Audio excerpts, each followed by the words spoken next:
If you were told a story as a child, every day, from everyone you trusted, would you ever stop to question it?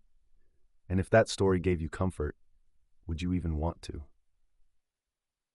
Welcome to this episode of Podcast Title, where we explore ideas that often hide in plain sight. Today's topic may stir something deep in you, not because it's provocative, but because it's personal. We're going to talk about religion, not from a place of hate, not to mock, but to ask the questions most of us were told never to ask. Where faith begins. Most people don't choose their religion, they inherit it. You weren't born with beliefs, you were given them. By your parents, your neighborhood, your culture. A child born in Iran will likely grow up Muslim. A child born in Mexico may become Catholic. A child in India likely Hindu. This isn't a criticism, it's a pattern, and patterns deserve our attention. Now, imagine if you were born in a cave and told the sky is green. Everyone you love tells you it's green. Songs say it's green. Prayers are whispered under a green sky. Would you ever stop and say, wait, is it really? Religion often begins as a story accepted before we learn to question. It feels like a choice, but for most it was made before we knew we had one. Is comfort evidence? One reason religion survives is simple. It offers comfort. You're not alone. You're being watched with love. There's a purpose to your pain. Death isn't the end. Who wouldn't want to believe that? But here's the hard truth. Comfort is not the same as truth. A warm blanket won't stop a storm, and a beautiful story doesn't become fact just because it makes us feel good. Imagine someone told you your grandmother is still with you watching from above. You'd feel peace. But is that peace proof? No. It's comfort. And comfort is powerful, but it can also be deceptive. Why religions look different, but feel the same. Here's something strange. Almost every culture has its own version of a creator, a moral law, a punishment and reward system, sacred rituals, life after death. Does that mean one of them is true? Or that humans have similar psychological needs and filled them with similar stories? Before science, humans had no tools to explain disease, thunder, or the stars. So we invented answers. We personified the unknown. Thunder must be a god angry.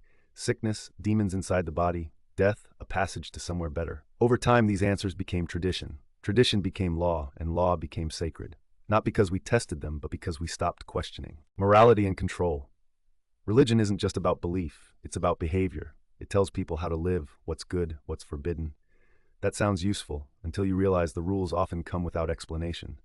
Do this, or suffer. Don't do that, or be punished for eternity.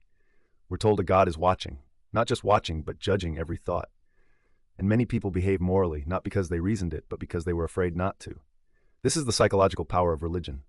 It doesn't just explain the world. It controls it through fear, guilt, and obedience. Where's the proof? Religions make bold claims. A divine being created the universe. It listens to every prayer. It wants you to follow ancient rules. But when asked for evidence, the answers often sound like, you just have to believe. God works in mysterious ways. It's beyond human understanding. Imagine if we treated anything else this way. This medicine works. Show me the study. I can fly. Prove it. God exists. Trust me. In every other area of life, we demand proof. But with religion, we're told that doubt is offensive. Logical contradictions. Let's take a step further. Many religions teach that God is all-powerful, all-knowing, all-good. Yet the world is full of needless suffering. If God is all-powerful, why doesn't he stop it? If he can't, he's not all-powerful. If he won't, he's not all-good. If he doesn't know, he's not all-knowing. These are logical contradictions, and yet they're rarely questioned, because doing so is seen as disrespectful.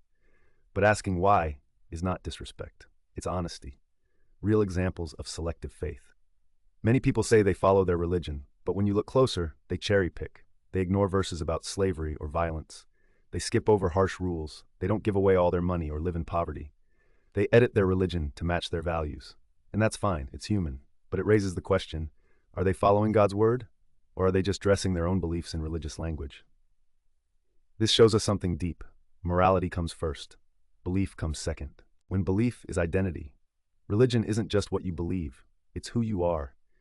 It's your childhood memories, the songs you sang, the rituals that brought your family together, the prayers whispered during grief. To question religion can feel like betraying your family, your community, even yourself. That's why it's so hard to let go, even when the beliefs no longer make sense. We're not just challenging an idea, we're challenging part of our emotional DNA. Emotion, truth. Many people say, I just feel there's something greater. They describe dreams, moments of peace, strange coincidences. But feelings, while powerful, are not evidence. Dreams can lie, emotions can deceive. Our brains are amazing, but also flawed. We don't need a God to explain awe or connection. We need psychology. We need humility to admit that not knowing something doesn't mean it's divine. Tradition, truth. But religion has lasted thousands of years. So has astrology. So has belief in curses, ghosts, and magical charms. Time doesn't make something true. Critical thinking does. Many beliefs have survived not because they're true, but because we were punished for questioning them. And now we must ask, what do we lose if religion disappears? Rituals? We can create new ones. Community? We can build it without myth. Morality? We already have it, rooted in empathy. The final question. Do we need religion to live good lives? The answer, for many, is becoming clearer. No. What we need is honesty, curiosity, empathy, and the courage to say, I don't know yet. We don't need certainty. We need clarity. And that clarity begins when we stop defending old ideas just because they're comforting. Truth doesn't owe us comfort. It only asks that we care enough to search for it. If this gave you something to think about, subscribe. Not just for me, but for the kind of content that dares to ask the hard questions.